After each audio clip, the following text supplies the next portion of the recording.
Qatar के पर कतरनी के लिए एक और देश ने भारत का साथ दे दिया है, लेकिन जरूरी चीज ये है कि इस देश ने भारत को कोई भी प्रोडक्ट या फिर मटेरियल ऑफर नहीं किया है, बल्कि एक ऐसी टेक्नोलॉजी ऑफर कर दी है जिसकी मदद से भारत को अगले कई सालों तक कतर या फिर किसी और देश से गैस आयात करने की जरूरत नहीं पड़ेगी। जहां एक तरफ कतर अपनी गैस के ऊपर काफी ज्यादा घमंड दिखा रहा था, इन्हें लग रहा था कि भारत अपनी टोटल जरूरतों का करीब 48% हिस्सा कतर से ही आयात करता है, अचानक से सप्लाई को कट नहीं किया जा सकता। लेकिन अपने घमंड में कतर ये बात भूल चुका था कि उनकी दुश्मनी अब भारत से शुरू हुई है। पूरी डेवलपमेंट क्या है इस वीडियो में समझते हैं, बस हमें सपोर्ट करने के लिए इस वीडियो को लाइक और चैनल को सब्सक्राइब जरूर कीजिएगा। आज की बड़ी खबर यह है कि भारत और मलेशिया ने एक बहुत बड़े ज्वाइंट वेंचर को फाइनलाइज कर लिया है, जिससे मलेशिया भारत के अंदर करीब 1.6 बिलियन US$ की इन्वेस्टमेंट करके अपने एक नया प्लांट को सेटअप करने जा रहे हैं, जिसमें ग्रीन अमोनिया का प्रोडक्शन किया जाएगा। जहां पर ये इन्वेस्टमेंट मलेशिया की कंपनी पेट्रोनस करने वाली है और इन्होंने पार्टनरशिप की है भारतीय कंपनी ग्रीनको के साथ में। जहां पर पेट्रोनस का कहना है कि हम भारत से इस अमोनिया को एक्सपोर्ट भी करना शुरू करेंगे, लेकिन उससे पहले भारत की डोमेस्टिक कंजम्पशन को पूरा किया जाएगा। लेकिन यहाँ पर आपके मन में सवाल आएगा कि हम कतर से तो अमोनिया मंगाते नहीं है, बल्कि हम कतर से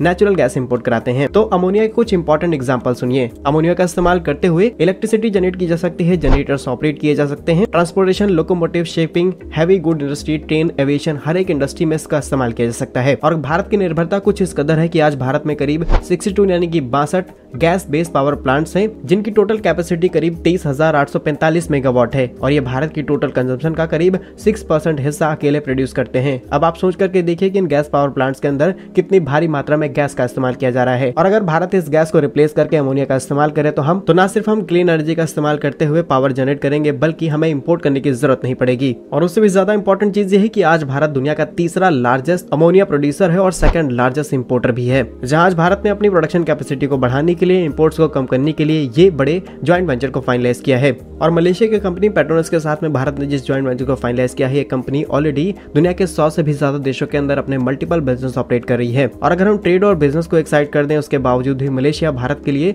जियोग्राफिकल लोकेशन के हिसाब से बहुत ज्यादा इंपॉर्टेंट है, क्योंकि चाइना कई बार यहाँ पर अपनी मल्टीपल एक्टिविटी करता हुआ पाया गया है। जहाँ पर 1957 में ही भारत और मलेशिया ने अपने डिप्लोमेटिक रिलेशंस एस्टैब्लिश कर लिए थे और आज मलेशिया भारत का लार्जेस्ट ट्रेड पार्टनर है और लगातार दोनों देश अपने ट्रेड्स को बढ़ा रहे हैं। ओवरऑल रिपोर्ट की बात की जाए तो भारत को एक और अल्टरनेटिव मिल चुका है कतर से आने वाली गैस को रिप्लेस करने के लिए। आपका इस पर क्या सोचना है? भारत सरकार को जल्द से जल्द इस प्रोजेक्ट को शुरू किया जाना चाहिए। कमेंट बॉक्स में यस और नो में आंसर जरूर कीजिएगा। भारत कैसे ही यूजफुल इन्फॉर्मेटिव वीडियोस पाने के लिए हमारे YouTube चैनल को सब्सक्राइब जरूर कर लीजिए। मिलेंगे हम आपको एक नई और इंटरेस्टिंग वीडियो में, तब तक के लिए वंदे मातरम, भारत माता की जय।